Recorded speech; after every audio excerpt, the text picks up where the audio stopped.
Alright, hello and welcome to Camel Finance. I'm your boy Camel, and if I sound deflated, if I sound like I'm a bit poorly, that's because I am. I managed to spike a fever yesterday night, and I honestly don't feel very good, but there are some very interesting developments on the charts, so I thought I ought to make a video. Airbnb rentals are up almost 300% in El Salvador, and likely this is increased tourism from the Bitcoin standard.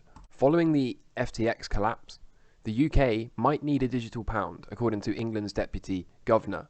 So here it is, okay, surprise, surprise. The notion that this whole FTX takedown was orchestrated by high-level people being a conspiracy is, of course, totally false. We can see now that this was part of a higher-level plan, a controlled demolition, if you will, all along. So I suppose if you've been watching this channel, you will not be surprised about that at all.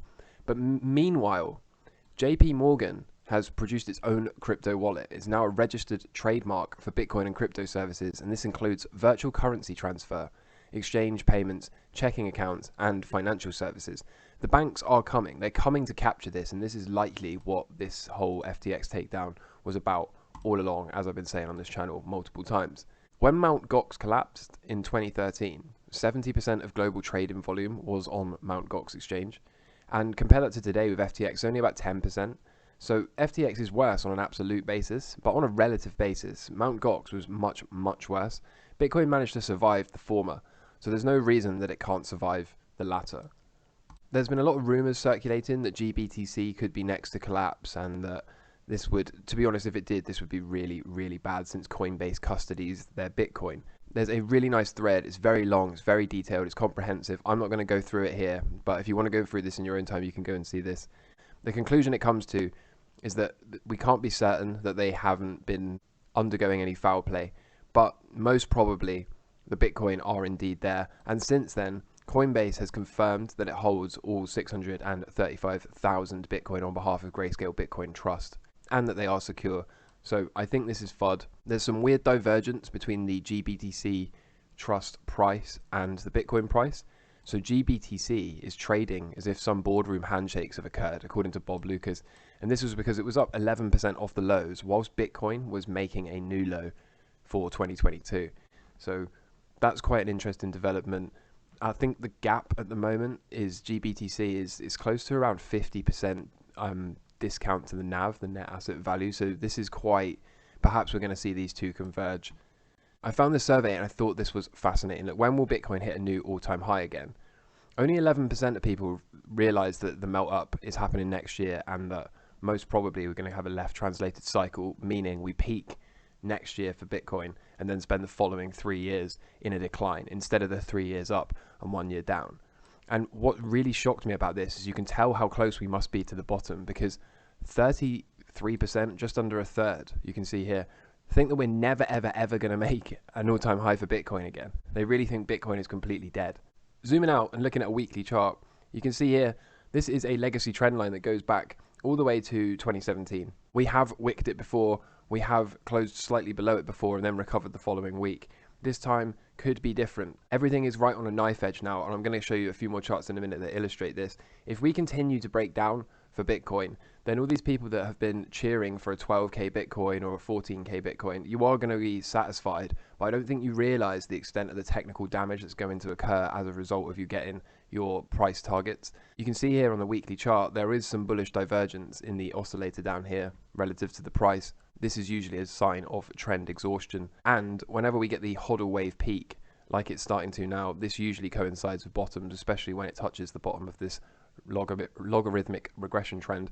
Personally, I'm not a fan of these log regression trends at all, but if we're going to make a bottom, then we really ought to do it any day now. Root, got a few charts here from Root. Root showing that we got rejected here and that we're likely going to have another go at breaking above these two areas of resistance. We did this here in 2018. We did this here twice in 2014, 2015. So is this time going to be different? Possibly not. That remains to be seen.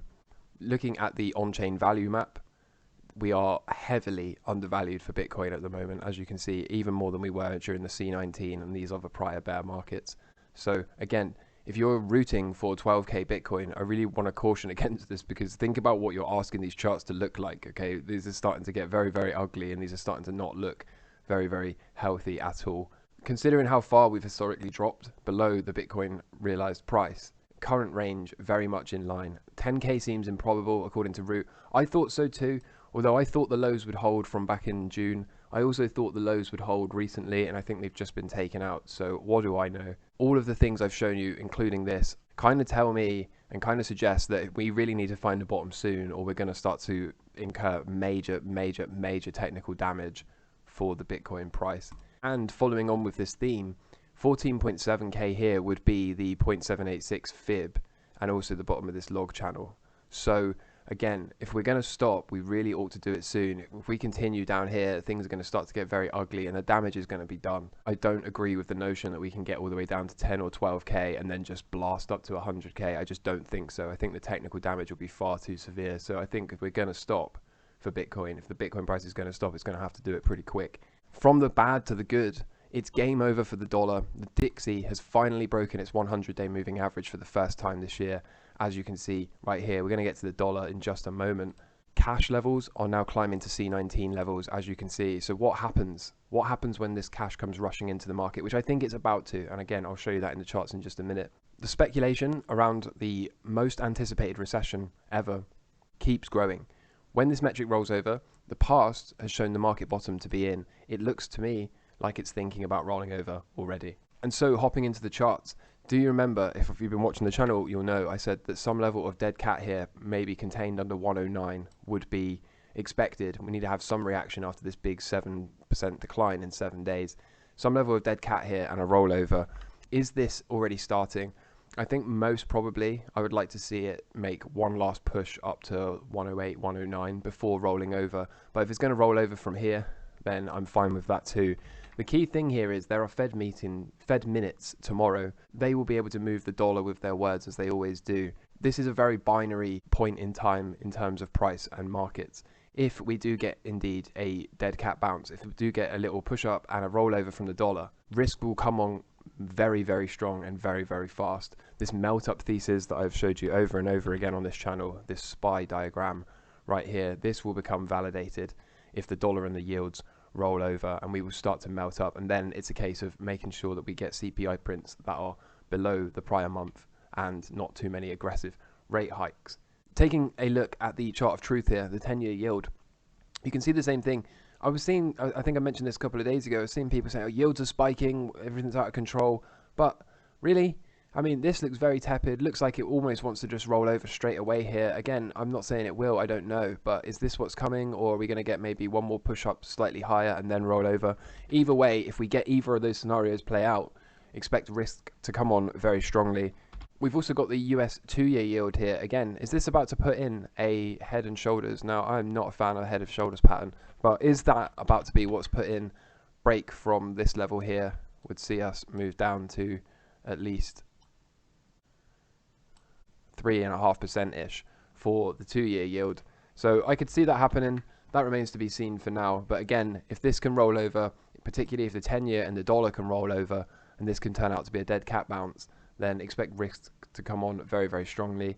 Hopping into Geo starting to hint at signs that it wants to be a super performing stock. So we're above this red line, which I said if we can get above that, especially because this breakout is straight into profit, and then it just seems to be blasting ahead.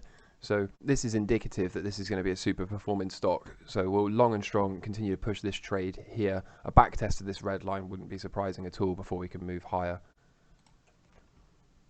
Is the Wyckoff spring invalidated? Is it possible we could do something like this from here? I don't know. If I'm being completely honest, it kind of looks like this is invalidated. Let me zoom in on this.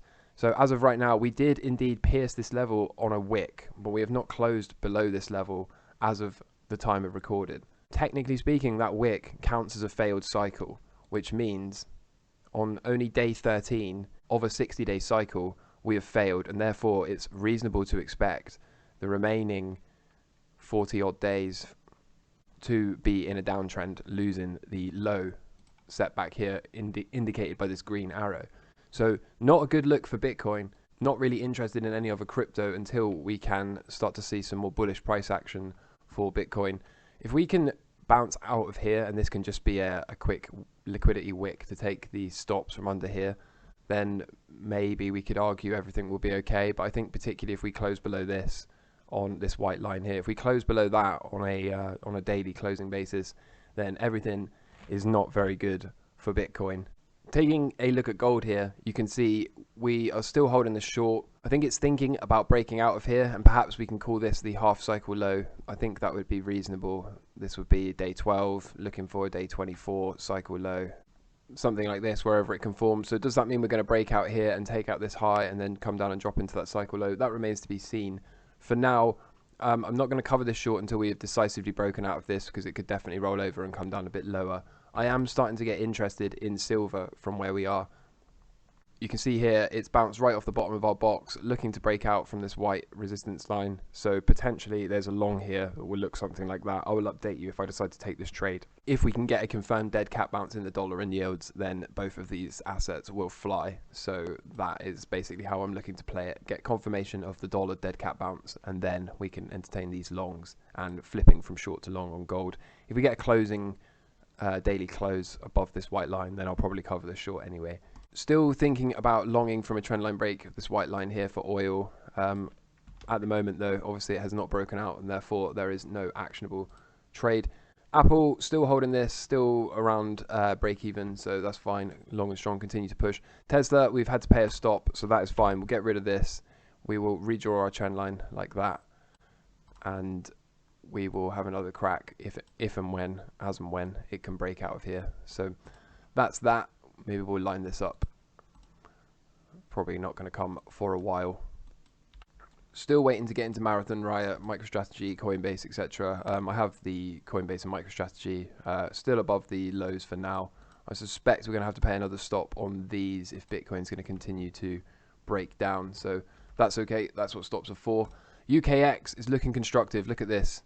Look at this. Hard to say that this melt up thesis is completely ludicrous at this point. This is continued strength from the UKX. The VIX refuses to spike. Here we go. I've been saying for a while, I think we could get all the way down to this 2021 neighborhood down here before taking this out. So is that something that we need to keep an eye on? Absolutely.